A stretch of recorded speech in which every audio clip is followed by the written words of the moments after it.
The ancient Indian texts mention beautifully decorated chariots or entire palaces called vimanas that could take off and, in a matter of seconds, fly away as far as space.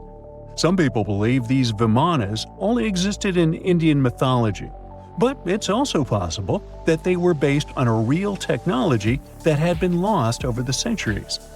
According to the Vedas, ancient Indian religious texts, there was the elephant vimana with several engines and many other types named after animals and birds. There was one for local travel, one for visiting different countries, and one for traveling to the moon and various planets. They could develop a great speed. One vimana had the superpower of invisibility. Another one was shaped like a sphere and was built on the winds produced by Mercury. This vimana was said to generate an enormous ray like the sun and make noise like the storm's thunder. All the vimanas were unbreakable and perfect for attacks on foes. Now, to operate a vimana, you'd need to know a lot of stuff, pretty much like today's airplane pilots, 32 secrets in total. They'd cover the aircraft structure and the secrets of taking off and maneuvering without crashing. That's a good thing. The pilot was also expected to know how to be seen and unseen, how to be hidden, how to be quick, how to manage contractions and expansion, and many other tricks. To hide the flying machine from foes, the pilot was instructed to move to the 8th atmospheric layer above the Earth and use the power of dark solar rays. This instruction might sound a bit weird, but there were others, more realistic ones, which still make sense in modern aeronautics. There are sections of ancient texts on the vimanas that focus on details like flight paths, pilot training, navigation, and even suitable clothes for pilots and recommended food for long flights. There was also a lot of technical detail about the use of heat-absorbing metals, the metals utilized, and melting points. The supporters of the theory that the vimanas were more than just myths are sure that the ancient Indians would unlikely go into all these details just for a beautiful story. So, the flying palaces might have been real and way ahead of their time, like many other great Indian inventions. Back in the 6th century BCE, an Indian physician named Sushruta basically wrote the original guide to medicine and surgery. They even called him the father of surgery for his work. Sushruta laid down the details on hundreds of medicinal plants and described complex surgical procedures. He gave instructions on nose reconstructions and skin transplants from one part of the body to another. The original method of rhinoplasty, which involved taking a piece of skin from the forehead to reconstruct the nose, is still used today. But back then, it had a slightly different purpose than surprising your followers on social media. Those nose jobs helped out folks who had lost their noses as punishment for crimes or in fights. Now, you gotta thank an ancient Indian math prodigy for the invention of zero. It might not seem like a big deal, but without it, we would have no binary system and no computers. People before the 5th century CE were only thinking about some sort of a sign to indicate nothing. The invention made addition, subtraction, and other mathematical operations a whole lot easier. You can see the oldest zero in existence carved in the wall of a temple in Gwalior, India. The Indus Valley Civilization was using rulers in 1500 BCE and earlier. Made from ivory, these rulers were found during excavations in what is present-day Pakistan and northwestern India. They were widely used in architecture with amazing accuracy. They had units corresponding to slightly over 1 inch that were marked with precise subdivisions within 5/1000ths of an inch. The next invention is more of a concept than a physical item. Standardization is all about setting the rules based on a bunch of people, things, or interests. One of its cool applications that we've all gotten used to is standard weights. Whether you're using pounds or kilograms, you need these universal measurements for weight, right? For this, we owe a big shout-out to the merchants from the Indus Valley Civilization who lived around 4,000 years ago. They were measuring everything from food grains to fancy luxury goods using these standardized weights. And their weights had decimal and binary mathematical systems going on. They didn't have high-tech gear. but they pulled off some serious precision using complex calculations and even sand for construction. Their art of standardization made its way to Persia and Central Asia, basically becoming the global weight-watching standard. So if yoga is your go-to exercise, you definitely have a personal reason to appreciate the ancient Indian geniuses. Over 5,000 years ago, during the rule of the Indus-Sarasvati civilization in northern India, yoga was first mentioned in the Vedas. Yoga was refined and shaped over the centuries until it grew into a massive teaching with over 200 sacred writings dedicated to this way of obtaining enlightenment. At the beginning of the current era, yoga got a new trajectory thanks to a Hindu writer who laid down a system of yoga in his text, the Yoga Sutras. It became a whole-body rejuvenation, a life-extending practice with poses that you are still doing on the mat today. Yoga has reached the Western world only in the 19th century, and it caught on like wildfire. Chess, the all-time top game for intellectuals, is also an Indian invention. Its ancestor was called Chaturanga, and it was a strategic board game that started gaining popularity around 3,000 years before the current era. This early Indian version of chess was played by 4 people, not 2, and had 64 squares. Each player had 8 pieces, ranging from pawns to kings, bishops to knights, and there was no standard 6-faced dice. They rolled with an oblong one. Players facing off were actually allies, forming 2 teams based on the direction they sat. Chess, that we know and love today, was first mentioned in ancient Indian literature in a legend. It said that the wife of a villain called Ravana had invented the game to amuse him. Now, the word shampoo comes from the Hindi word, which means to soothe or knead. The substance was invented in India in 1762 and was originally used for head massages, hence the name. The first shampoo was made of natural oils and herbs. British traders fell in love with the idea and brought it back with them to England. It took years for the original head massage oil to evolve into shampoo as we know it today, but it's still an Indian invention. Unlike the ancient Greeks, who wore animal skins, the Indians started cultivating cotton back in the 5th and 4th centuries before the current era. They used cotton threads to produce fabrics that soon became a huge hit in the Mediterranean and beyond. Jute and wool also have their origins in India. Cashmere, the finest and most exclusive type of wool, actually comes from the Kashmir region of India. Buttons that sit proudly on that cashmere cardigan of yours also have ancient Indian origins. Some 5,000 years ago, the Indus Valley civilization started cutting seashells into geometric shapes with tiny holes in them. First, they were just decorations, but then people started using them to fasten clothes. Now, when you think about radio communication pioneers, Marconi's name usually steals the spotlight. He got a Nobel Prize in Physics in 1909 for his groundbreaking radio work. But there's an unsung hero in the radio waves game, and his name is Sir Jagdish Chandra Bose. He spilled the beans on radio communication way back in 1895. He shot an electromagnetic wave across 75 feet at the town hall in Calcutta, and it went through walls, rang a bell, and even set off some gunpowder. Marconi took a page from Bose's book, using his invention, the Mercury Coherer, as a blueprint for his own two-way radio. Bose didn't patent his genius creation, so he only got his credit a century later. No matter what happens, don't stop!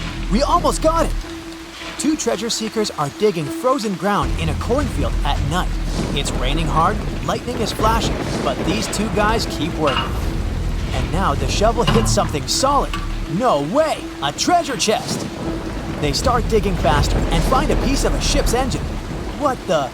Far from the seas and lakes, somewhere under the fields of Kansas City, they found a giant sunken ship. How is this possible? Now you'll see. Some people spend their lives searching for shipwrecks with treasures underground. One of them is explorer David Hawley. He's been looking for such ships far from the seas, rivers, and oceans for many years. He does this because he likes the feeling of adventure. The holds of these ships may contain chests of gold, antiques, and artifacts, and you can get a lot of money for them. David says you don't have to go into the ocean to find a sunken ship. They may be lying in your backyard. But why do ships end up buried underground among fields, farms, and plains? Let's find out using the example of steamboat Great White Arabia. According to old records, the newspaper clippings, this ship had been carrying about 200 tons of treasure before it sank in 1856. Many rumors and local legends said the ship was lying underground a few miles northeast of Kansas City. It was there because people deliberately altered the riverbed and channels of the Missouri River in the second half of the 19th century. They artificially brought the shores closer to each other. They narrowed the river to increase the flow's speed so boats could sail much faster. In the 19th century, steamboats were the most popular means of transporting passengers and goods. Before railroads, they extended the western border across the Mississippi and Missouri rivers and brought supplies to people. That's why it was so important to increase the speed of their movement. So, on September 5, 1856, Arabia was sailing along such an estuary. It came across a snag sticking out of the water. A piece of log quickly flooded the ship. Fortunately, all passengers were evacuated. But the steamer and its precious cargo reached the silt bottom of the Missouri River in a few minutes. Several years had passed. Everyone forgot about the vessel. During this time, the course of the Missouri River had changed. But Arabia remained under the wet, muddy bottom. The soil level above it was getting higher, and the ground was losing moisture. Eventually, many decades later, a cornfield formed above the sunken ship. In the 1980s, one farmer owned this area, and he had no idea what was hidden in his territory. David Hawley carefully studied the history of the sunken ships of the USA. He knew that hundreds of steamers had gone underwater all over Missouri, but most of all, he was interested in Arabia, as there were rumors that it was filled with gold and other valuable things.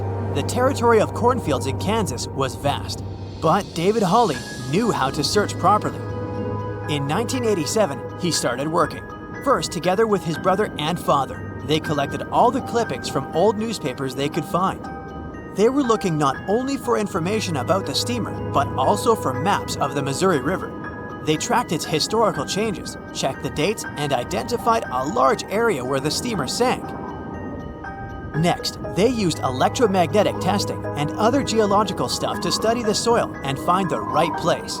They searched for differences in ground moisture and density. Then, they went through the territory with powerful metal detectors. And so, by the fall of 1988, they had determined the location of the steamer. Arabia was the size of a football field. This gigantic vessel lay 45 feet underground, 4 stories down. But before they started excavating, they had to ask the owner of the cornfield for permission. For the farmer, this news was a big surprise. He agreed, on the condition that the excavations would be completed by spring so that he could sow a new crop. Digging a giant ship in winter is much more difficult and expensive than at other times. It includes additional equipment, electricity, and heating costs. The team worked day and night. They financed the excavations out of their own pocket. Each invested more than $10,000 and took out a bank loan. Finally, they noticed the first details of the ship. The shovels hit the huge engine boilers and the deck. The goal had been achieved. Most of the cargo lying inside the sunken ships is covered with rust, shells, mud, and is badly damaged. The contents of Arabia were in excellent condition, considering that the ship had sunk 130 years prior. Unfortunately, they didn't find the chests of gold. Still, they got several tons of other valuable cargo, household items of people who lived in the middle of the 19th century. It was a time capsule. The ship was carrying supplies for hundreds and thousands of people, and all these things were perfectly preserved. For example, they could clearly see the brand stamp Goodyear Rubber Company on one rubber shoe. The longer the excavations continued, the more things David and his team found. In the barrels, they found plates from the 19th century. They were intact and usable. Also, there were clean clothes, thousands of pairs of shoes, harpoons, frying pans, and umbrellas. The ship was carrying cargo to supply about 16 small towns. Yes, it's not gold, but such artifacts are also precious. The contents of the ship could be worth millions. However, the crew wasn't going to sell these things. They made a museum on the site of a former fruit market in Kansas City. If you go there, you will immediately feel like you're in a department store of the 19th century. There are thousands of items in good condition. Even the matches here are dry enough to light up. It took David many years to present the entire collection from the steamship. He values each of the items and doesn't want to sell them. Anyone can come here, pay for a ticket, and find themselves in the past. Who knows, maybe there's an old ship hidden in your backyard too. Geologists found an older vessel in the hot desert of Namibia in 2008. This ship sailed back in the days when pirates scared sailors on the seas, and now it's inside a dried-up lagoon. The ship sailed from Lisbon in 1533 and disappeared with the crew near a small diamond mining town. After almost 500 years, the hull had been badly damaged. Only the carcass of the ship remained, but the treasure hidden inside the vessel stayed intact. They carefully studied the boat for a long time, trying not to ruin anything. And then, 5 days later, they found a big old chest in the hold. Carefully opening it, they found gold coins there. Thus, the cost of the ship was estimated at about $10 million. The exact cause of the shipwreck is unknown, but experts believe the ship was destroyed by heavy cargo and bad weather. It went to the bottom of a lagoon that later became a desert. Some find an airplane in their backyard, others discover a ship, and one man found a passage to an ancient secret city in his house. This happened in Turkey in 1963. The owners of the building decided to make repairs. He went to his basement and knocked down the wall to turn this place into a living room. And so, behind one wall, he found a tunnel leading underground. The man thought it was some kind of a secret chamber. He went down there and realized it was something much more than that. It was an ancient city 18 floors deep.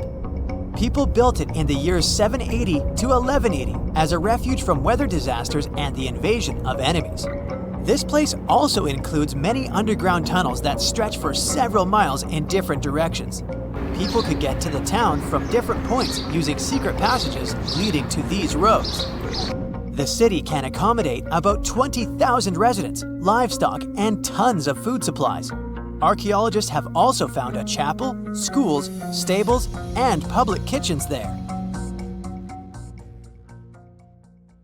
We all love unicorns, those legendary creatures famous for their beauty. You're now thinking of a white horse with a spiraling horn on its forehead, and there's probably a rainbow somewhere nearby. But what are the origins of this image? And more importantly, can it be true? Well, yes and no. Let us start from the beginning. The name.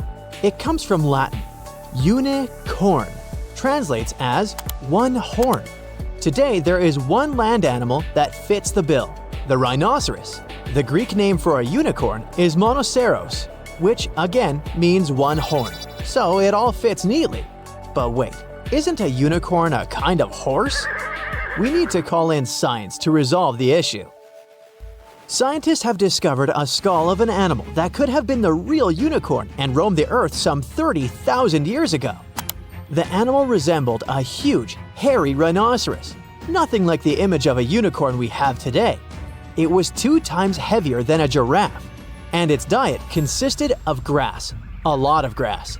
But the skull the scientists found in Central Asia revealed another surprising fact: the animal's age. Previous research pointed to the fact that the species went extinct 350,000 years ago. This meant that our ancestors never shared the same living space with this oversized rhinoceros. But the skull was dated much later. This dates the animal right around the time when humans were already there. This is where the legend begins. Imagine you're a prehistoric human who had just seen a unicorn. What would you do? It's not like you can take out a smartphone and snap a picture of it. No, you would probably paint it on a cave wall. Such drawings have survived to the present day. In France, there's an image of an animal that seems to have a single horn. It's in the Hall of the Bulls. All the other animals there have two wavy horns, but the mysterious spotted animal has two lines on its head. Do these double lines represent a single horn? Is this the famous unicorn? Perhaps. The name of the drawing is the Unicorn Panel. But images of unicorns don't only exist in cave drawings. In the Indus Valley, scientists have found various seals featuring a mythical animal with a single horn. Ancient Greek writers believed that unicorns lived in India. Back then, this region of the world was exotic to them. Although ancient Greeks never saw a unicorn, they had a pretty detailed description of the animal. They even recorded that the meat from this creature had a bitter taste. But was it a horse or a rhinoceros? Neither. For Greeks, the unicorn was a kind of a donkey. Go figure. In Chinese mythology, there's a similar creature. Its name translates into English, means male-female. The animal's description resembles a unicorn. A single horn on its forehead, the tail of an ox, and the body of a deer. It feeds on vegetation, just like the ancient rhinoceros from Central Asia. When the first giraffe was presented to the Ming Emperor, they described it as a unicorn. The ruler concluded that the animal definitely wasn't the mythical unicorn, but the legend lived on in that part of the world. The modern Japanese word for giraffe comes from the Chinese word for the unicorn-like creature. Ancient Persians also knew about the existence of unicorns.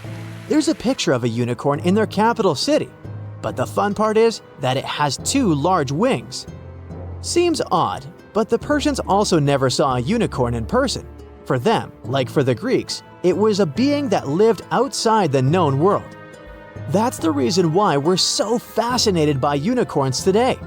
We find accounts of such creatures in the writings of Aristotle and even Julius Caesar. These famous people claimed that animals resembling unicorns lived in the forests of Germany. The modern image of a unicorn originated in the Middle Ages and the Renaissance in Europe. People back then had quite the imagination. They showed unicorns in book decorations. According to ancient scribes, this animal was ferocious. Its main enemy was the elephant. The people in medieval times thought highly of an animal they had never seen. It was quick and dangerous, so it needed to be hunted down. But how on earth do you lure a unicorn? With the help of a fair maiden, of course. This sounds strange today, but keep in mind that the Dark Ages were a peculiar period in history. Back then, doctors used leeches as legit medical treatment. The perfect setting for the myth about the unicorn. The story gets wilder. A maiden would go inside a forest. A unicorn would spot her and jump inside her lap. After it fell asleep, hunters would appear. They would then capture the unicorn and take it to the king. But why were Europeans impressed by the unicorn? Because of its horn. They believed that it had magical power. A unicorn's horn could detect poison in food and drinks. When you ground it into a powder, the horn had the power to whiten teeth. These were just some of the magical traits given to a unicorn's horn. The folklore was so strong that Europeans even had a backup for the times they couldn't get their hands on a real horn. That must have happened quite often, and they used real narwhal horns as a replacement. These are whales with a large, tusk-like tooth coming from their mouth. In England, the unicorn was a symbol of something you could never see or catch. In the 16th and 17th centuries, it became associated with imagination. That's when the rainbow came into the picture. The Victorians were the first to connect the symbol of a rainbow to the unicorn. Its first appearance in fantasy literature was in the novel Through the Looking Glass for young readers. That was the sequel to Lewis Carroll's more famous work, Alice in Wonderland. The unicorn now stood for hope and purity. Still, there were no recorded sightings of the animal in real life. At least none that could be confirmed by science. In 1663, a German scientist claimed to have found a unicorn skeleton. The story seemed too good to be true, and it was. Someone made the skeleton from the bones of various animals and tried to pass it off as a unicorn. Today, the fake skeleton is displayed in the local Natural History Museum. The people weren't gonna give up and searched for unicorns everywhere they went. In the 20th century, a British explorer discovered a new species in Africa. It had a small bump in the corner of its head. The public nicknamed the mysterious animal the African unicorn. But this wasn't true. Now we know this is an okapi. It's most closely related to a giraffe, but it looks like a zebra in the back part of its body, and its head resembles a deer. It's an impressive animal, but it's not even close to the elusive unicorn. One of the latest alleged sightings happened in 1991. An Austrian biologist reported seeing a unicorn in a forest in Germany. The legend says that these animals live in enchanted forests, but there's just one tiny issue: the total lack of physical evidence. In fact, there are historians who claim that unicorns never existed. The animal was simply a misinterpretation of cave drawings. Perhaps all those ancient images of unicorns were just two horned animals shown from the side. It could be so. It's hard to add the third dimension to a 2D image. But then, in 2013, the unicorn reappeared. Not the animal, though the word. An American venture capitalist came up with the term to refer to startup companies with a value of over $1 billion. She chose this word because these companies are as rare as the mythical animal. There are only 1,000 of such enterprises in the whole world, and you've probably heard of the most famous one: Elon Musk's SpaceX. So, you've just finished your sightseeing tour of Edinburgh, Scotland, or Scotland. It lasted just under an hour, and you're hungry for more. You ask your guide if there's anything else to see, and they start talking about a mysterious underground city. You ask how long it takes to get there, and you're shocked by the guide's answer. You're standing on it. It's right under your feet. South Bridge? But you were just there and didn't notice a giant arrow pointing down. So this is where the mystery starts. The story begins in the mid-1700s. The Scottish capital wasn't as big as it is today. Only 60,000 people lived around Edinburgh Castle. All of them were packed inside medieval walls, and they say today's cities are overpopulated. Get a load of the living conditions back then. The buildings were tall, so there was little natural light. Some houses had 14 stories. Cows walked the narrow winding streets, and livestock. Things were so bad that the famous English writer Daniel Defoe noted, "I believe that in no city in the world so many people have so little room." Yep, that's the guy who wrote Robinson Crusoe. Well, something just had to be done. The solution was to build two long bridges to the north and to the south of the city. The names they gave the bridges were more descriptive than colorful. The bridge to the north was completed first. In 1785, construction on the second bridge got underway. It was going to connect the main pedestrian street in the north with the university buildings in the south of Edinburgh. But don't think of this construction as a modern bridge over a river. It was more of a viaduct, a type of bridge that connects two hills across a valley. The word viaduct comes from Latin, as Romans were pioneers in building these structures. Their capital was built on 7 hills. And just to be copycats, Edinburgh also straddled 7 major hills. Only 2 are visible today because the city has been built up. Now, back in the 18th century, the construction of the South Bridge was a remarkable feat of engineering. It took the builders only 3 years to complete it. 19 stone arches spanned a chasm that was 31 feet at its deepest point, and the length over 1,000 feet. Impressive, even for today's standards. But what does a 2.5 centuries old viaduct have to do with an underground city? Well, it is the city. You see, they designed Southbridge to be hollow on the inside. As you walk along this street today, there is actually a huge human-made cave beneath your feet. The popular name for this set of chambers is the Edinburgh Vaults. But what was the purpose of this space? And is there something or someone there now? Well, let's take it one step at a time. The builder's original intention was for these vaults to serve as merchant shops. At first, it worked out fine. Merchants used a total of 120 vaults as shops and warehouses, There were workshops, cobblers, and taverns. But as time went by, a major design flaw came to light. The stone was leaking, and the vaults were damp all the time. There was even flooding. The builders forgot to waterproof the structure. The merchants feared the water would damage their precious goods. After just a couple of years, the first tenants started moving out. Once legal trade moved away from the vaults, the city's poor moved in. And not only them, but all sorts of shady characters. Historians don't know much about this period, since there are no written records. But even the squatters had to leave soon. If you couldn't do business in these vaults, how could you live in them?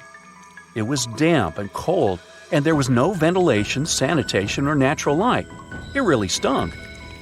Every real estate agent's worst nightmare. Just 30 years after their completion, the South Bridge vaults were abandoned once and for all. But at a street level, business was as usual. The officials decided to fill the vaults with rubble for security purposes.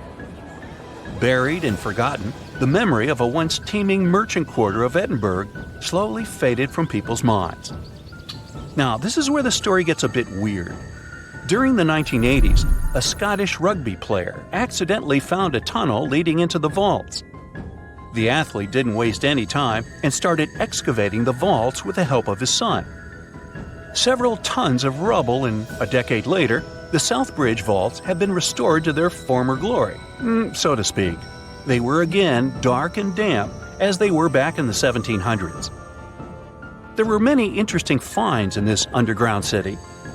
The vaults were littered with oyster shells, which were the standard diet for a working-class resident of Edinburgh at the time. Other finds, such as shoes and empty bottles, suggested that people actually lived in these claustrophobic vaults. Think of this the next time you see someone trying to rent their garage as an apartment. So, your guide was right. There really is a hidden city under the streets of Edinburgh. Well, at least one street. You have now gone down from the main pedestrian street into Cowgate. You look up and there it is, the only visible arch of the once impressive bridge. You are now searching online to book a tour of the vaults. You just have to see this place with your own eyes. But the Scottish capital isn't the only city with a mysterious underground. The historic region of Cappadocia in central Turkey hides no less than 36 cities beneath the ground. The biggest and the most impressive one wasn't discovered until 1963. It was built during the Byzantine era to protect the local population from invaders. We have similar structures made out of concrete in our cities, but the level of the Turkish underground city is really impressive. There are several levels, like in a multi-story car garage. The caves and tunnels lie 197 feet underground. That's 2/3 of the Statue of Liberty's height. The city could house 20,000 people at any given time, complete with livestock and food. The smell. Anyway, 20,000 is the average attendance at Major League Soccer matches today. You might want to add a field trip to one of these places the next time you go to Turkey. Most of these cities in Cappadocia can be found in rural areas. Makes sense, right? After all, they were dug out as hiding places. But in Europe, there is one city whose underground labyrinth resembles the vaults of Edinburgh. You've probably heard of Pilsen in the Czech Republic.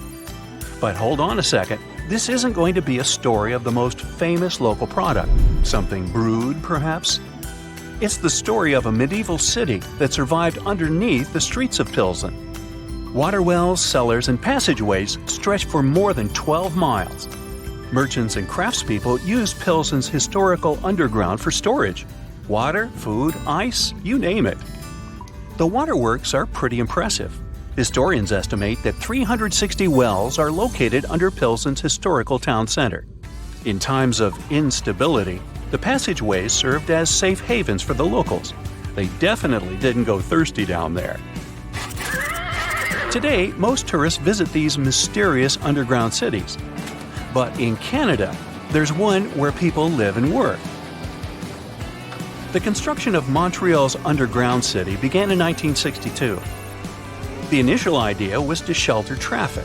That's a nice way to say that city officials were building a metro station. The idea caught on and the project expanded.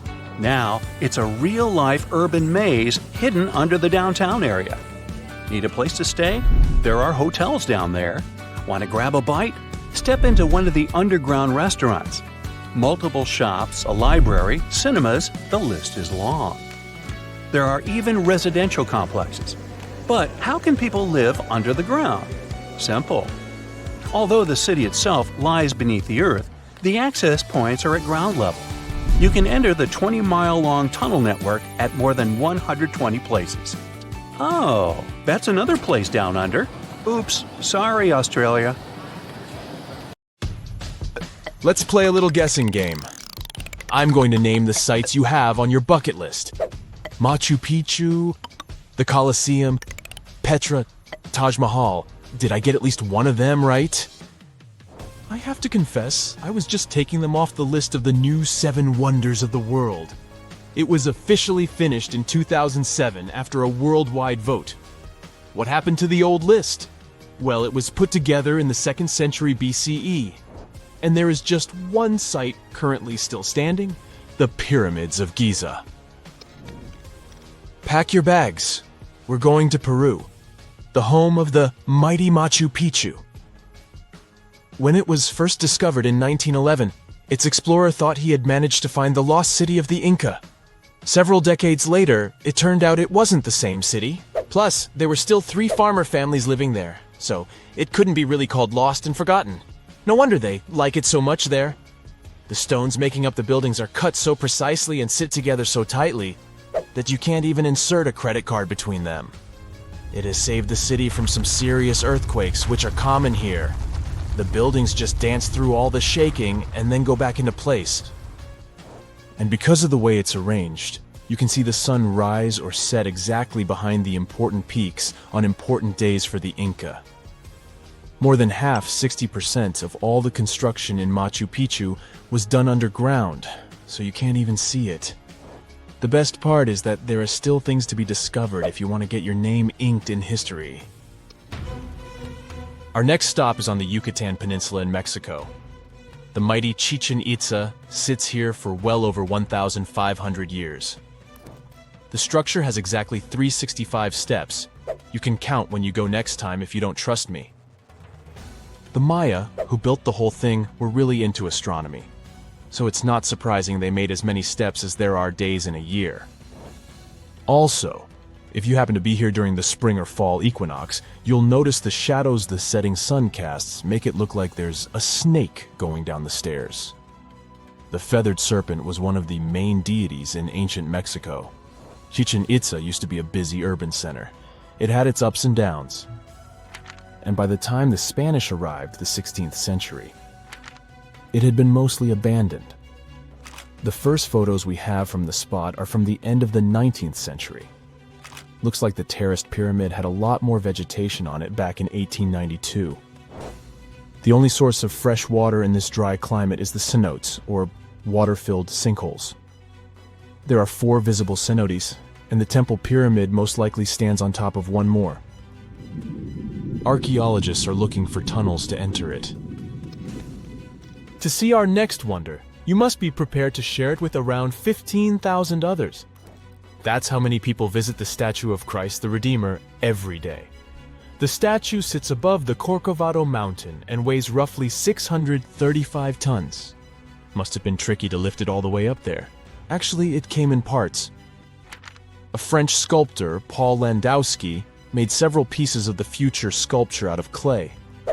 The head and the hands were made in full size, and the body would be made larger on the spot. The parts of the statue were cut into cubes and then cast into concrete and put together. Workers prepared the cement right on the spot and transferred all the tools by a small cogwheel railroad which tourists used to get up the hill. The statue is the best proof that lightning does strike in the same place more than once. It must be because of its position on top of the mountain, its fingers, head, and eyebrows got damaged by storms. Time to move on. This time, we're going to Agra, India. Yep, to see the Taj Mahal, that beautiful pink construction. Wait, wasn't it always white? Well, the Taj Mahal changes its color depending on what time it is. It looks pale pink or pearly gray at sunrise, crystal white at noon, and the sunset paints it orange bronze. In the evening, it may even seem translucent blue. And that's not the only optical illusion here. When you move towards the main gate, the building seems gigantic. But the closer you get to it, the smaller it looks. The minarets, or towers on both sides, might seem to be standing perfectly straight, but in reality, they're leaning outward. It's done for aesthetic balance, and also to prevent the towers from falling on the main building in case of an earthquake. For construction finished in the 17th century, the Taj Mahal looks good as new. That's because it regularly gets a spa day. They apply a proper facial mud pack to it, which is a traditional recipe to keep the radiance. I'm feeling peckish from all the traveling. How about we go to Italy and have some pasta? Just kidding. The real reason would be to see the Colosseum, of course. Its original name was the Flavian Amphitheater because it was built by the Flavian dynasty. The new name is most likely after the colossal bronze statue of Emperor Nero that was once next to the building. The model for the statue was the Colossus of Rhodes. In its nearly 2,000 years, the Colosseum has lived through at least 3 major fires and 4 earthquakes. It was damaged, repaired, and rebuilt many times. The impressive construction once hosted up to 80,000 spectators. What they watched wasn't necessarily as cruel as Hollywood made us believe. Most gladiator matches went under strict rules. Sometimes the public would get bored with the show, and the participants would draw out of the arena. Once the Colosseum stopped serving as an arena for those scary shows, it was used as a cemetery, a place of worship, for housing, workshops for artisans and merchants, the home of a religious order, and a fortified castle. Now it's open to the public, and you can check out its underground labyrinth. Are you ready for the next wonder? It's the lost city of Petra, or rather, the rediscovered city, which was once super rich and vibrant, then got abandoned and found again in 1812. The whole city is made of sandstone, and even though it's in the desert, it has seen some pretty heavy rains. Still, it has lasted 2,000 years thanks to some very skilled workers. Modern laser scanning showed that they put giant steps into the mountain to check the quality of the rock and carve out the buildings without risking their lives. And how did people survive here in the desert without any water? The Nabateans who lived here developed a whole complicated system of conduits, dams, and cisterns to make sure they have enough vital fluid for the whole year. In case you're in your Indiana Jones mode, there's still a lot to discover here in Petra. Archaeologists believe we only know 15% of the city by now, and the rest is still hidden underground. Let's finish our tour with the largest human-made project in the world. Yep, I'm talking about the Great Wall of China. It stretches for over 13,000 miles from the Bohai Sea in the east all the way to the Gobi Desert in the west.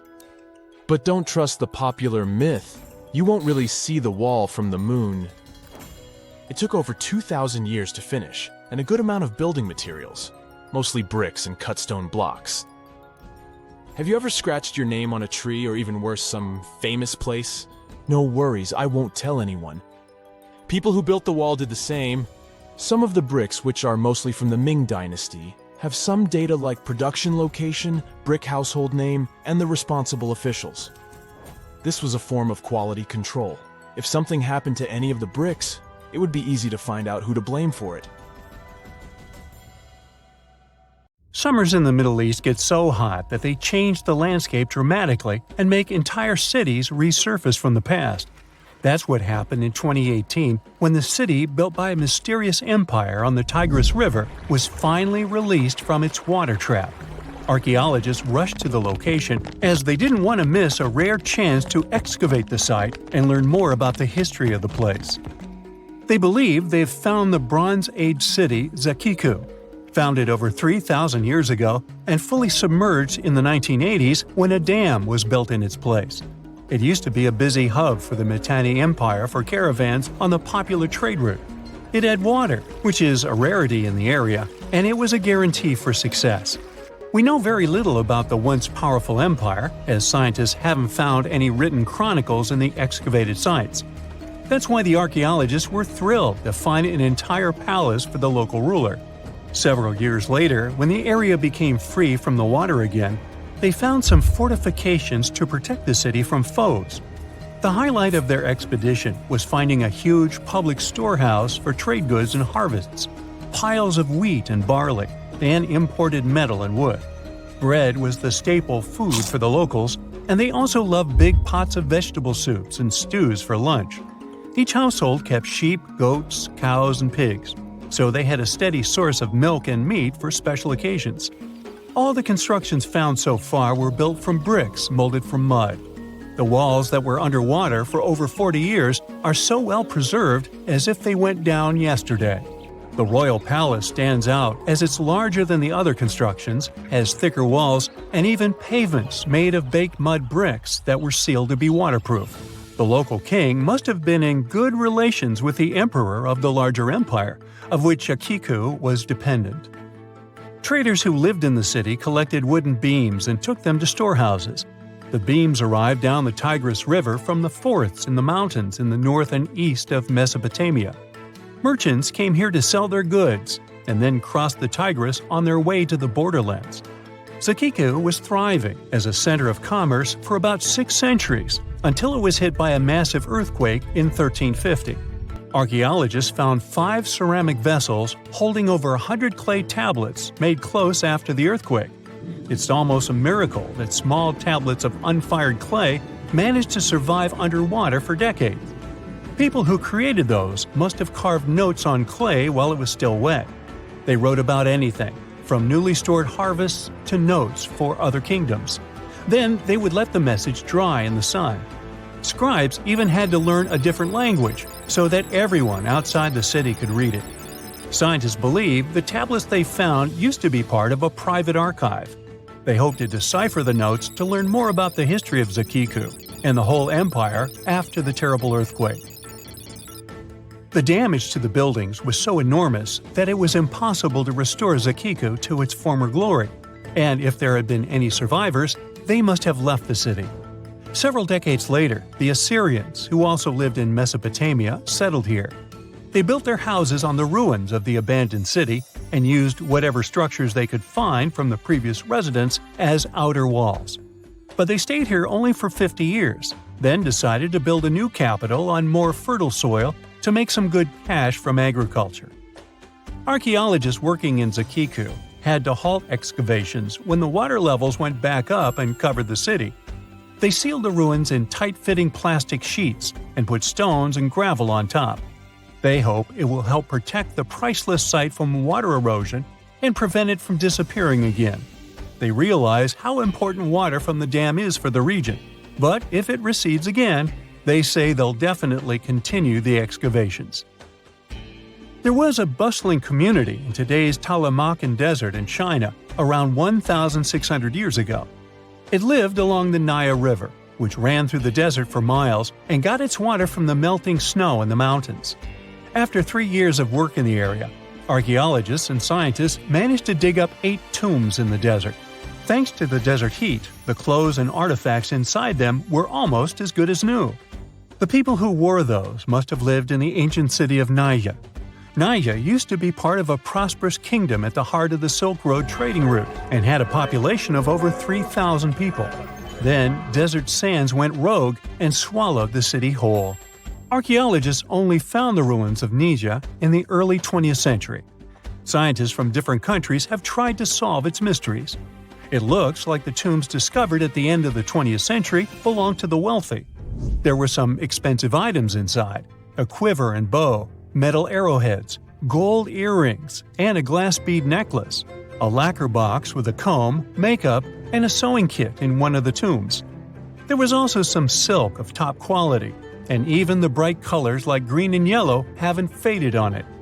The fabric also had Chinese characters with quotes from historical books, which helped scientists identify the period in which it was made. Archaeologists later found a large dwelling site and the clearing of 3 ruined buildings. It will probably take many more years to understand why the city had fallen and what happened to its people. Saudi and French archaeologists teamed up near Riyadh, the Saudi Arabian capital, and stumbled upon an ancient settlement dating back 8,000 years. The scientists used all sorts of cool tech, like laser scanning, drones, and aerial photography, to unearth this Neolithic-era gem. They found the settlement in a local archaeological hotspot.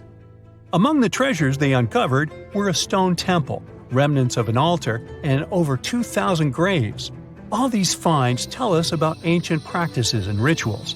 The team also found the foundations of 4 massive buildings, corner towers, and open-air courtyards, all with underground reservoirs to store water for agricultural use. There was also a smart irrigation system with canals and cisterns, which let the city thrive in one of the driest deserts in the world. Rock drawings etched into the nearby mountain depicted the daily life of the locals. The excavations have been going on in the area for over 40 years, and scientists still keep finding new artifacts to answer more of their questions. Fishers have stumbled upon ancient bones, tools, and artifacts that are 9,000 years old on the North Sea floor. British and Dutch archaeologists and paleontologists rushed to see the finds as they were hoping it could be evidence of the submerged Doggerland. And they weren't disappointed. There were even perfect sets of footprints left by Mesolithic people who lived here.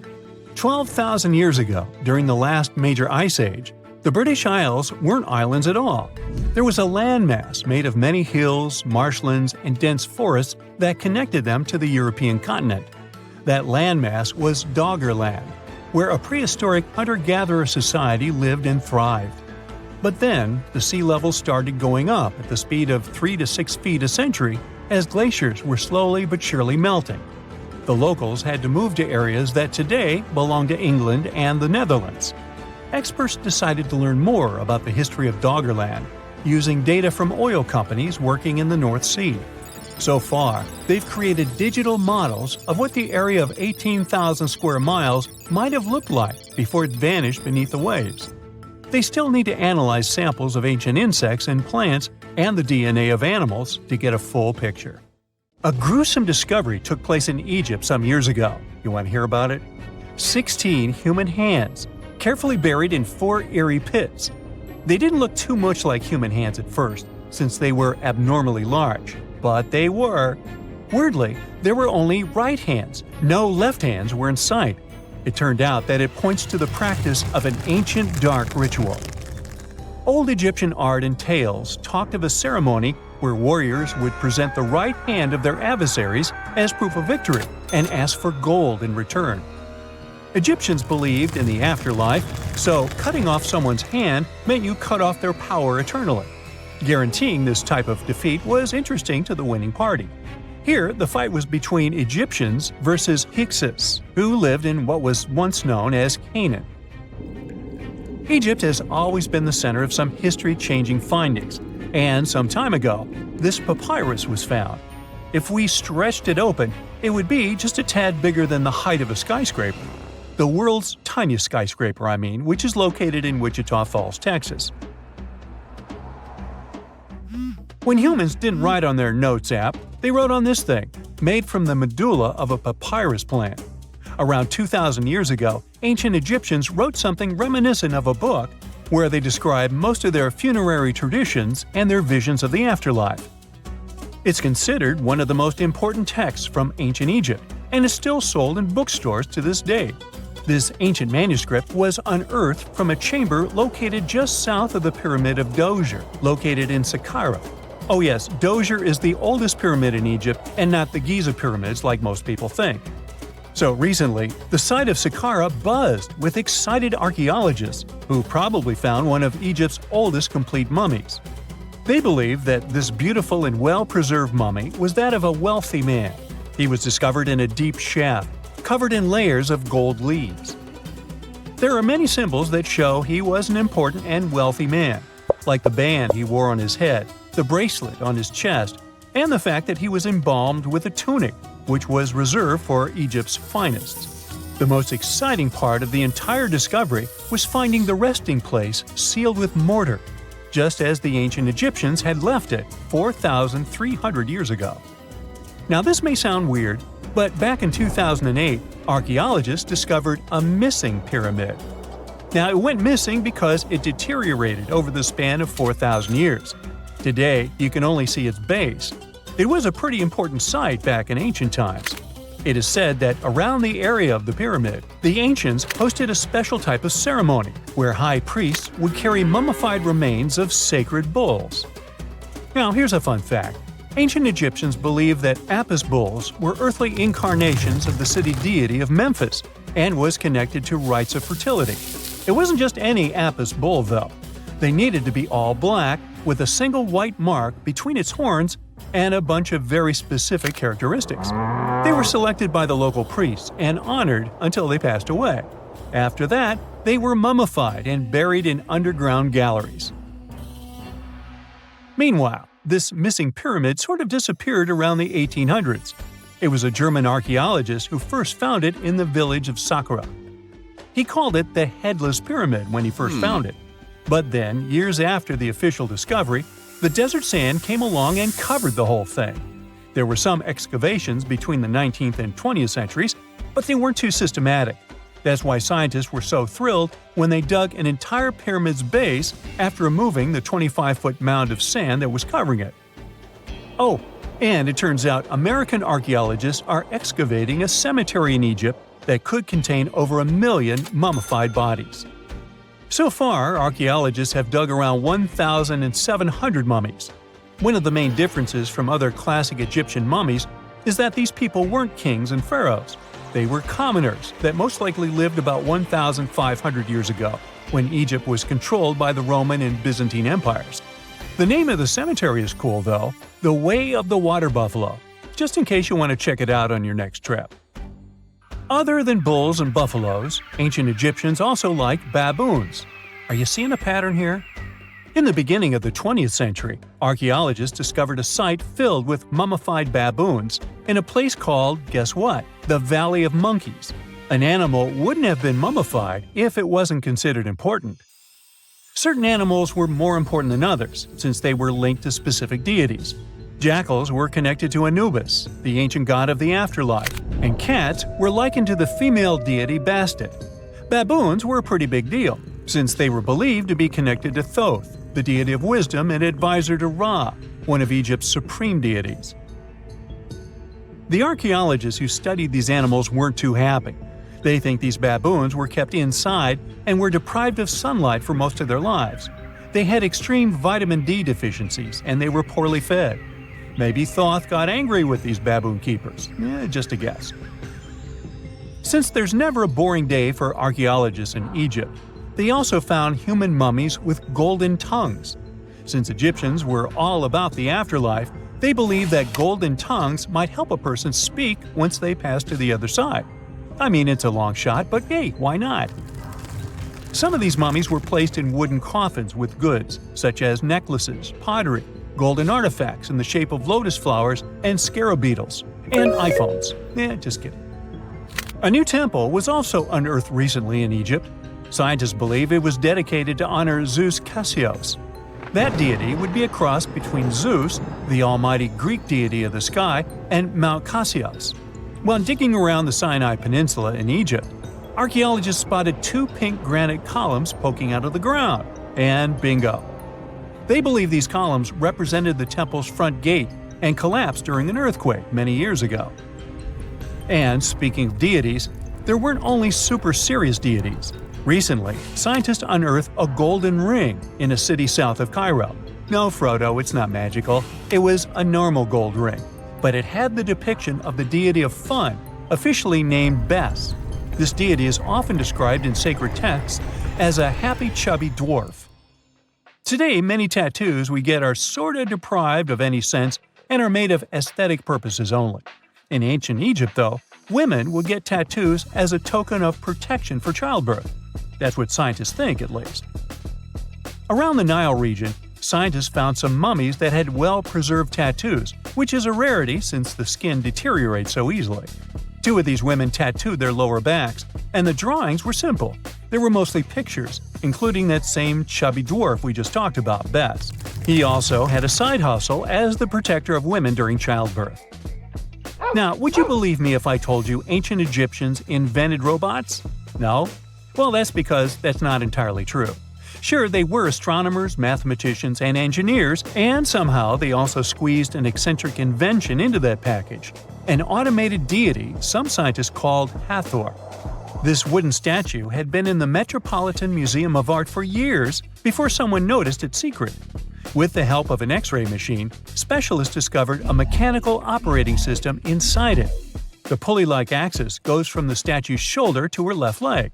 When the system rotates, the statue raises and lowers her hand. Hey, pick me! Pick me! I got my hand up here. Strange and amazing items are discovered often, but figuring out what our ancestors were up to is pretty tough.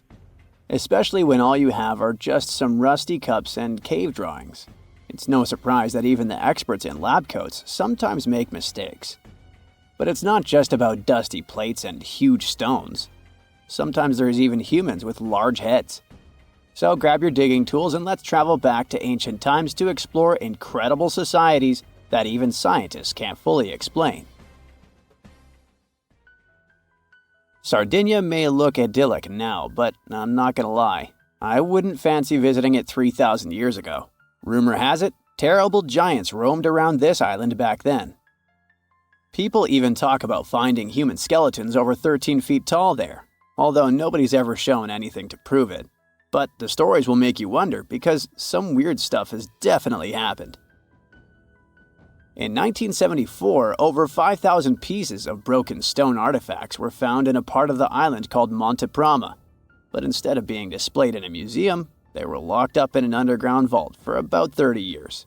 Sounds a bit suspicious, doesn't it? When they were finally displaced in 2005, scientists put the pieces together to find statues of 38 giant men standing 8 feet tall. Not quite as tall as the legendary skeletons, but still pretty huge. It's thought these statues were made by the Nuragic people, who lived on the island a long time ago. Besides giant statues, they also built over 8,000 massive stone buildings.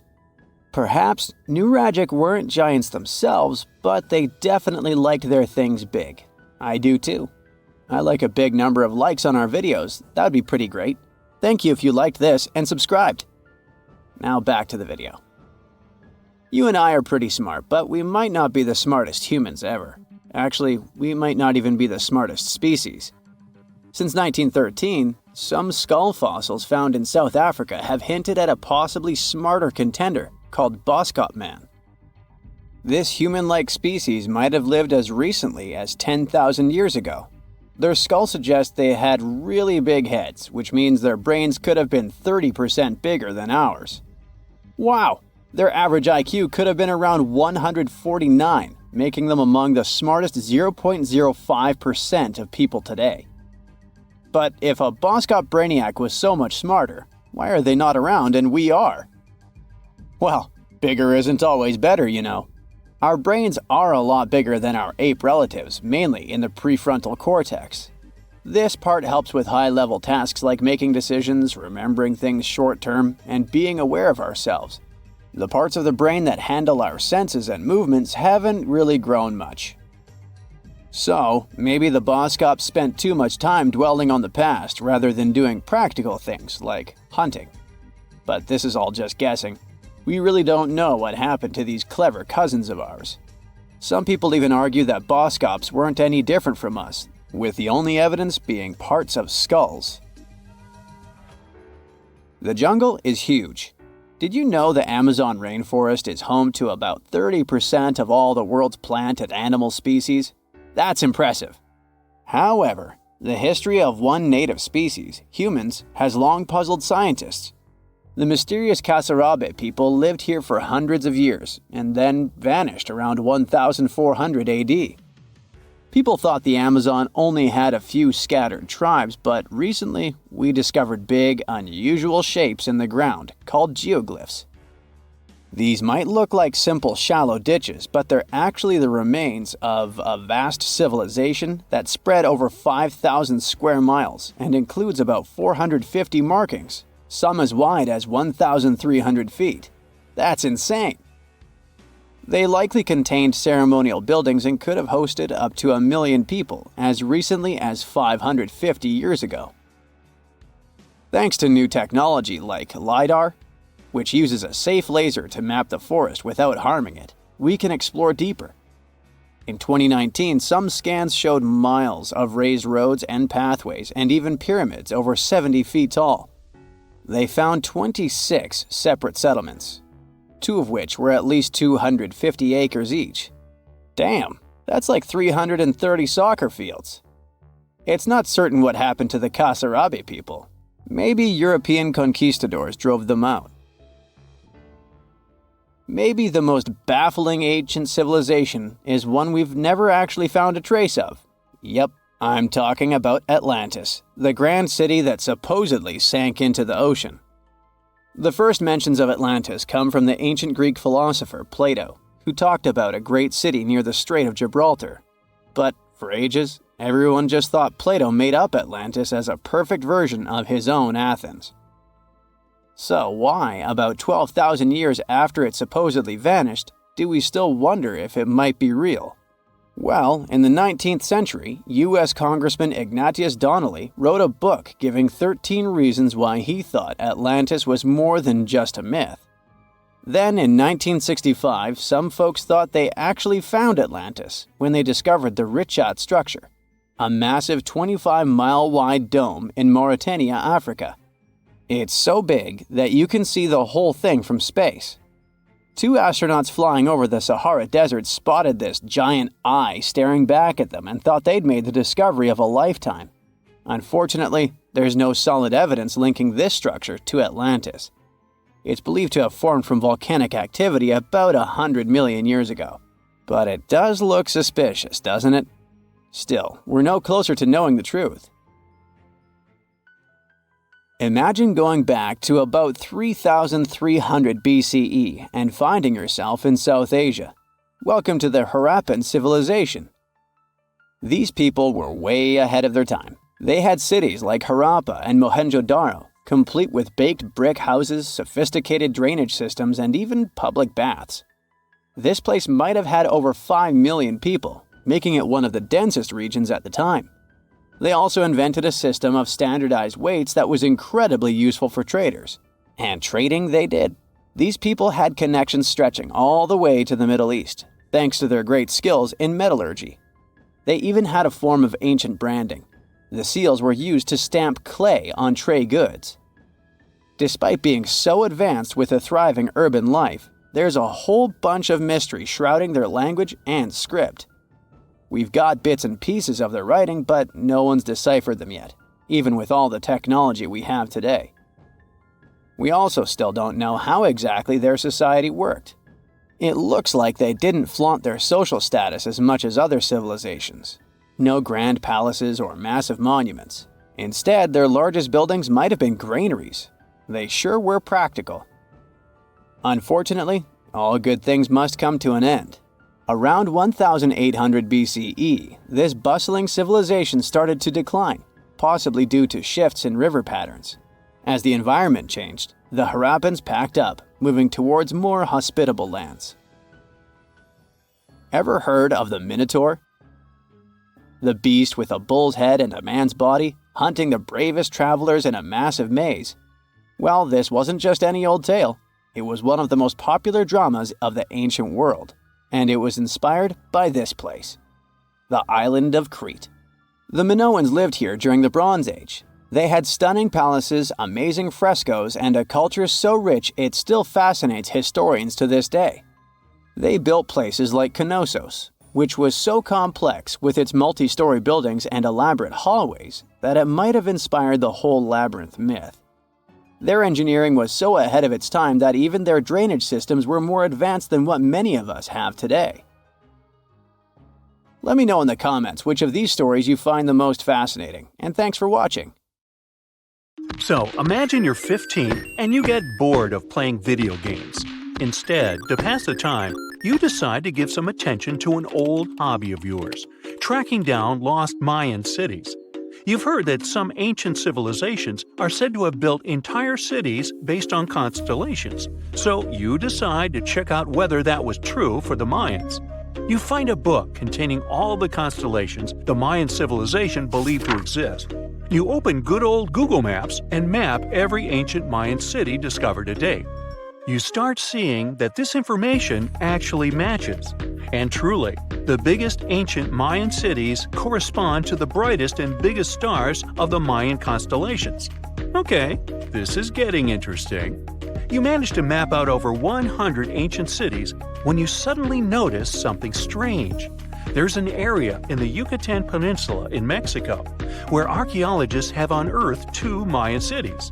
But on the constellation map, there are 3 stars. Could this mean there is a long-lost city waiting to be discovered nearby? You might think this sounds too daydreaming, but the story is actually true. The previous account happened to a Canadian teenager named William Gaddery.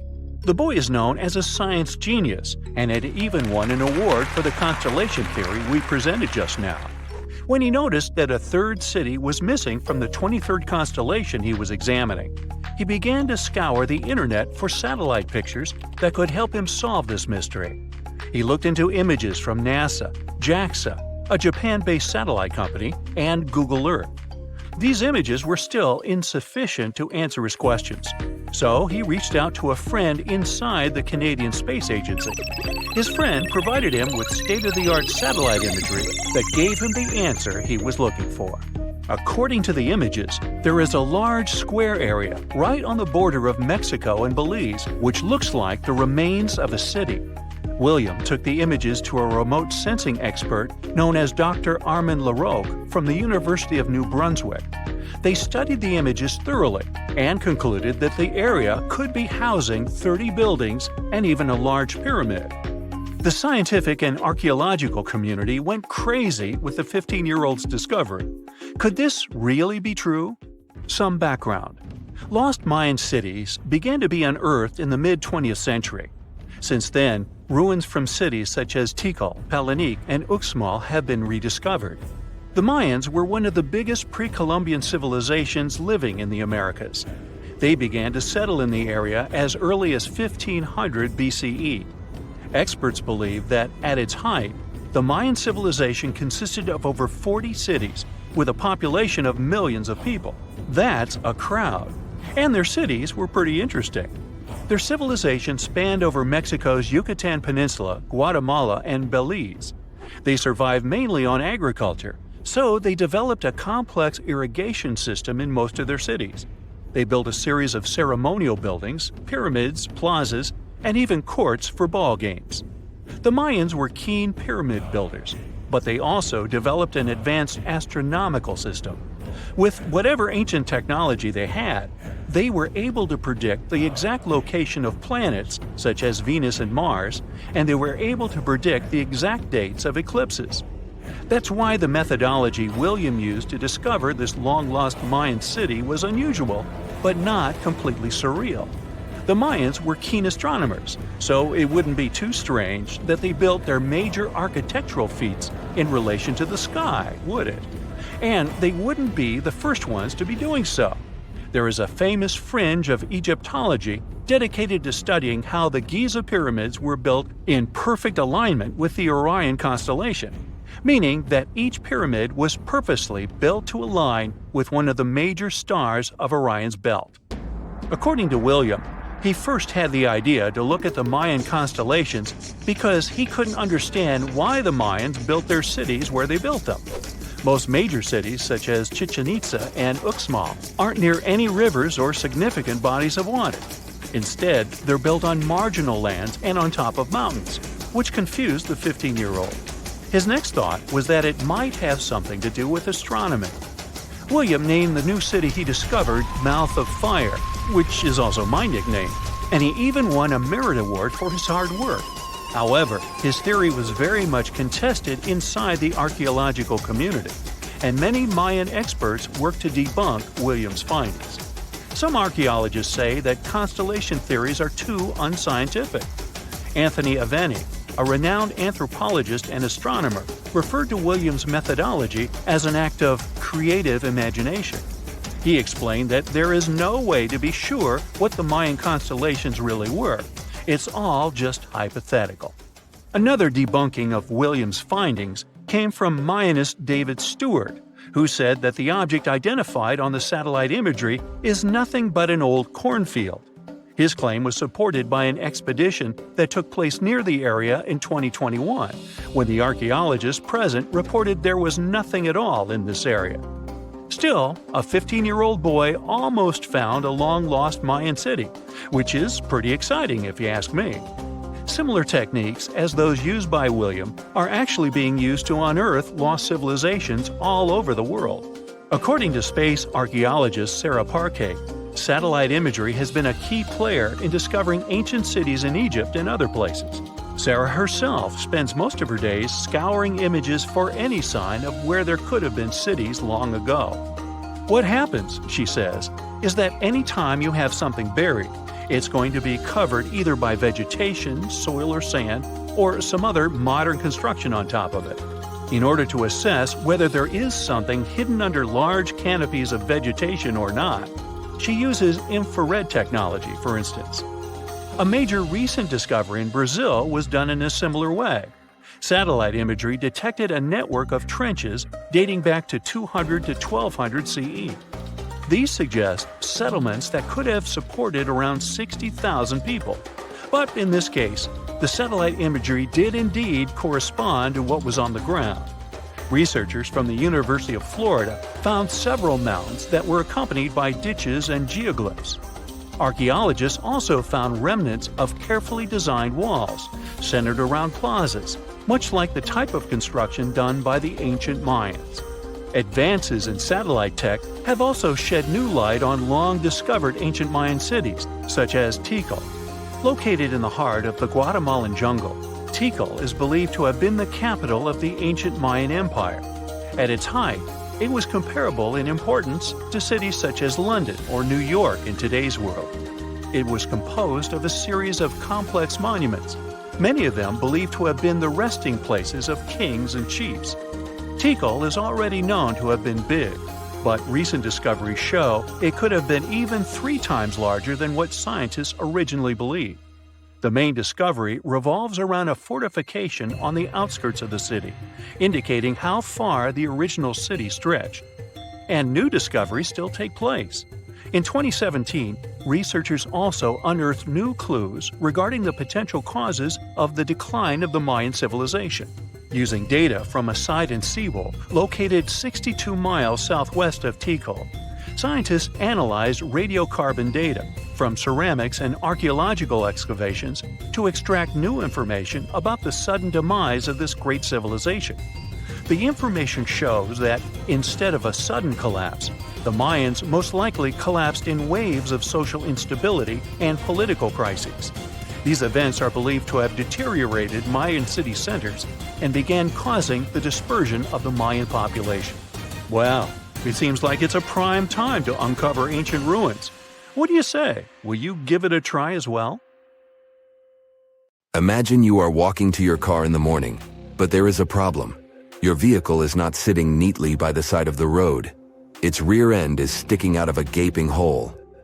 This is what happened to a Queens resident, New York, back in 2020. A sinkhole had swallowed his SUV overnight. Events like this are nothing out of the ordinary in many parts of the globe. But sometimes, sinkholes can hide unspoken beauty inside them. In East Asia, a recent find stunned the scientific community. Cave explorers came across a colossal sinkhole that concealed an ancient forest. It is located in a province, Guangxi Zhuang, close to the north of Vietnam, the Lê County, where researchers discovered the hidden forest is already famous worldwide for sinkholes. This one brings the number to 30. They are scattered over an area the size of 3 Gibraltars. This is just a tenth of the total number of sinkholes in the whole country. The name Tiankeng for these large holes in Earth's surface translates as sky holes or heavenly pits. The dimensions of the new sinkhole are impressive. It is over 1,000 feet long, and it's pretty deep too. You could fit the Great Pyramid of Giza 1.5 times inside it. The sinkhole's total volume matches that of 2,000 Olympic swimming pools. The exploration team had to hike for hours to reach the bottom. It was all worth it in the end. They discovered a pristine underground forest that had no trace of human activity. Scientists estimate that the plants date back to the time of the dinosaurs. The foliage reached to the explorers' shoulders.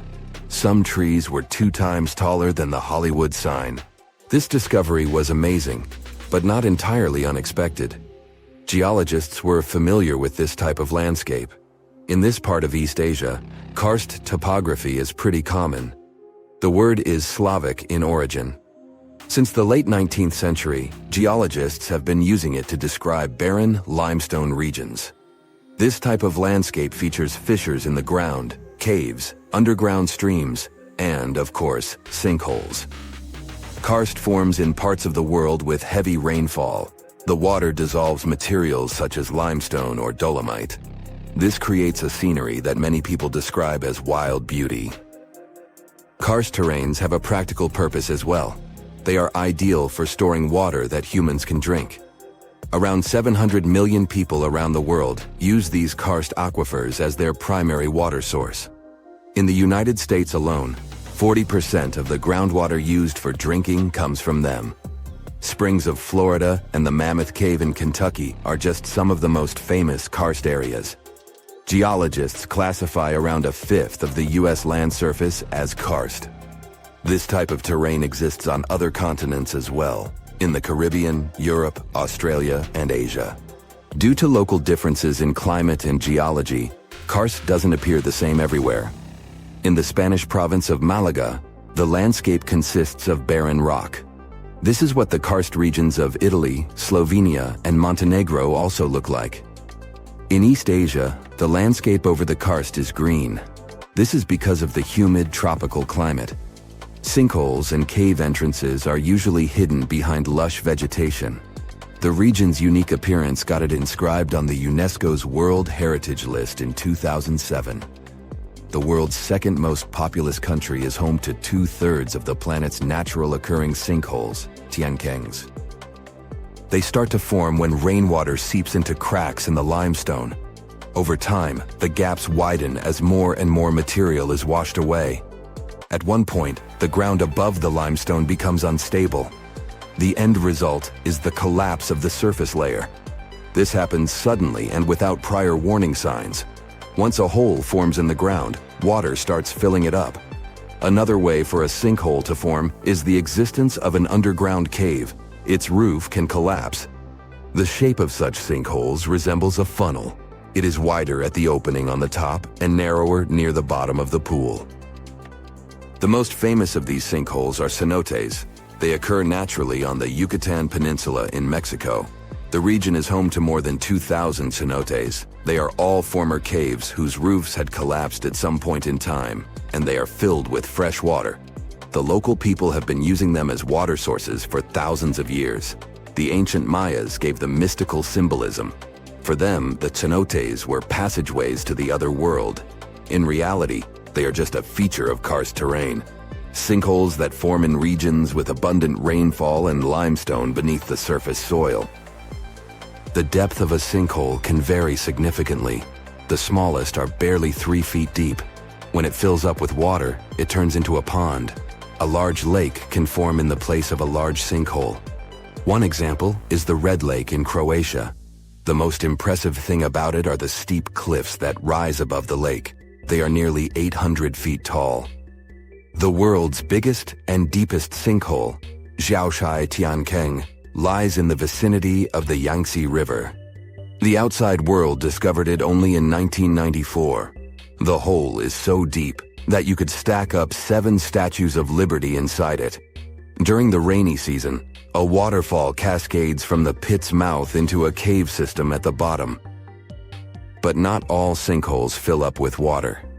This was the case with the newly discovered giant sinkhole in Asia. It developed its own ecosystem. The high humidity and low temperature inside it were perfect for plant life to thrive. The very bottom of the hole is connected to an underground water flow. Scientists discovered 72 species of rare wild plants in the area.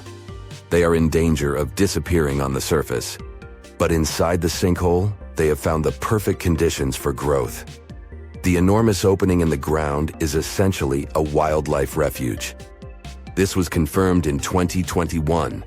That's when biologists discovered 2 species in the Yunnan province that they previously thought had gone extinct. Who knows what other animal and plant species are still hiding in there? Exploring these underground cave systems can be quite dangerous.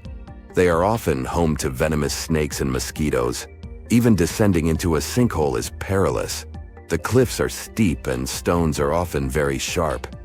That's why the exploration of sinkholes in Asia is going slower than research would like. The sinkholes I've mentioned so far have all formed naturally. Erosion is the main process behind their creation. But the ground can also open because of human activity. Everything from a construction site to a leaking sewer pipe can cause the earth to give way. Sinkholes in urban areas pose a risk to infrastructure. One of the most famous examples of this happened in Japan in 2016. A busy street in downtown Fukuoka collapsed near the main train station. The sinkhole severed power lines and pipes that lay underground. Luckily, no one was injured. The diligent Japanese engineers repaired the damaged road section in just 48 hours. The biggest issue with sinkholes is that you never know when and where they are going to open. The best tool that geologists have for detecting underground cavities is ground-penetrating radar, GPR. It resembles a land mower. The operator goes up and down a troubled area to scan the ground underneath. The radar sends out impulses that detect any contrast between different materials. It feeds back this info in the form of a 2D or a 3D image. Once engineers detect a potential sinkhole, they use different techniques to stabilize the ground above it. The simplest method is called grouting. It involves filling the hole so it won't collapse. The most common materials are polyurethane foam and cement. The alternative is to lift a structure above the sinkhole. This technique is called underpinning. Workers drive steel rods into the load-bearing deeper layer of soil. This is the same construction method engineers use to erect stilt houses above the waterline. Most people know that pyramids were built as grand tombs for the pharaohs, designed to ensure they had a smooth journey to the afterlife. The Great Pyramid of Giza, for instance, was constructed for the pharaoh Khufu. But what most people don't know is that this whole pyramid building trend started right here with the step pyramid of Djoser about 4,700 years ago. This massive structure was built for Pharaoh Djoser, a ruler from Egypt's 3rd dynasty. It rises 7 layers high above the ground and stands about 200 feet tall. We think of it today as a phenomenal architectural project. But for ancient Egyptians, the step pyramid of Djoser turned out to be more like a massive experiment, a trial run, if you will, to perfect their building skills before they moved on to even more ambitious pyramids. Reaching new heights is super exciting, but the real mystery is what is going on below the ground. In this pyramid's underground labyrinth, there is a network of tunnels stretching about 3.5 miles long, and some researchers believe these tunnels might have been part of a sophisticated water system that could completely change what we think about pyramid construction. Let's talk about this massive complex located in Saqqara. Surrounding the pyramid, there's what's known as a dry moat, a continuous trench that is up to 164 feet wide and almost 2 miles long. It forms a sort of rectangular shape around the pyramid. This trench has an average depth of about 65 feet. Now, if you were to add up all the earth and rock they dug out to create this moat, it would be about 10 times the volume of the step pyramid itself. For the longest time, people just assumed this trench was nothing more than a huge quarry, a place where they dug up stone and clay to build the step pyramid. Makes sense, right? But when you take a closer look, it doesn't add up. The trench is too narrow and deep to be practical for mining, and its layout doesn't match anything we know about ancient Egyptian quarrying methods. Plus, some sections of the trench are actually covered with a rocky ceiling, which would have made it nearly impossible to use as a quarry. Another theory suggests that the dry moat had some kind of spiritual significance. Maybe it was a sacred place, where souls of nobles gathered to serve the late king in the afterlife. There are even niches in the walls that work as a hint at this spiritual function. But most researchers believe that this purpose likely developed much later, long after the complex was built for Djoser. So what was the moat really designed for? In 2020, a researcher came up with a pretty intriguing idea. It is possible that this trench was actually designed to collect and manage water, especially after heavy rainfalls. Now, that makes sense when you consider the location. The moat sits in an area that could easily have been flooded by runoff water from nearby plains. This could also explain why the trench wasn't used for new graves until much later when the climate became drier and less prone to flooding. The story becomes even more intriguing, as this trench appears to be part of a larger, more complex hydraulic system within the Djoser complex. It is like the trench has several compartments, carefully carved out of the rock and connected by tunnels. These compartments likely served as a part of a water treatment system, where water would flow from one compartment to the next, getting cleaner as it moved along. Now, here is where things start to tie into the pyramid itself.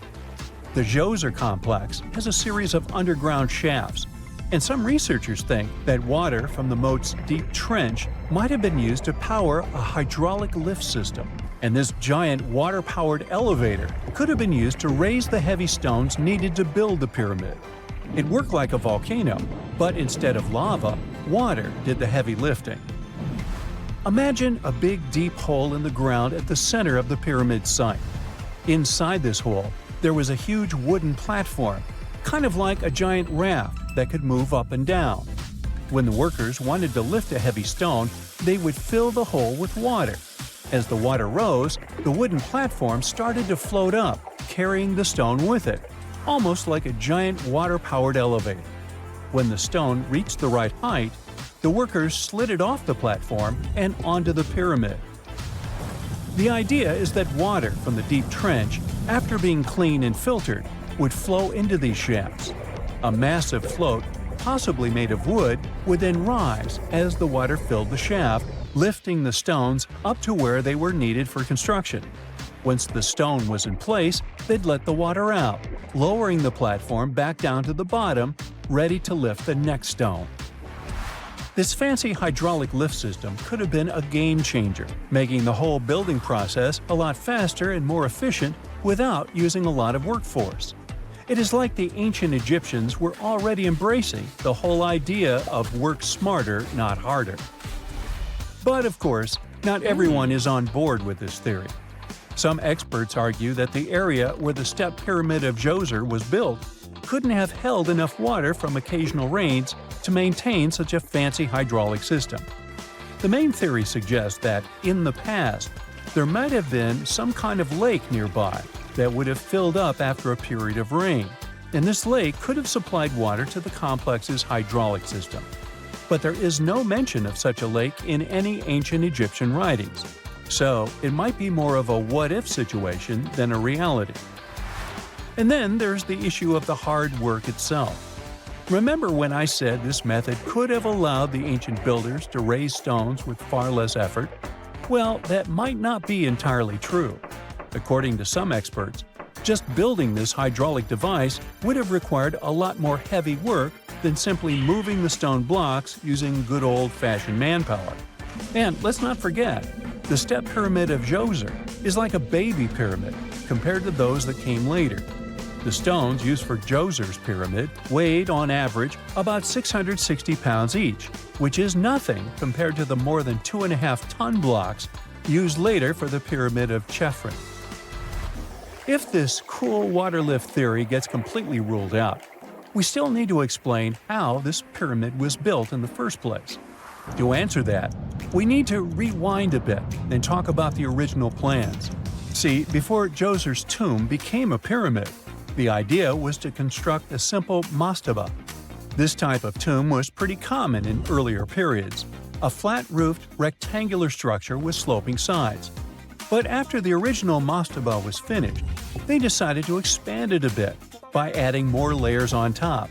And then they added even more layers, until the construction reached 6 distinctive steps, each one smaller than the previous. And they probably did all this by raising those heavy stones using ramps, not a water-powered elevator. There is still so much we don't know about the Step Pyramid of Djoser. More research is definitely needed to fully understand how this system worked, or if it even existed at all. But the idea of using water to help build the pyramid adds a whole new layer to our understanding of ancient Egyptian engineering.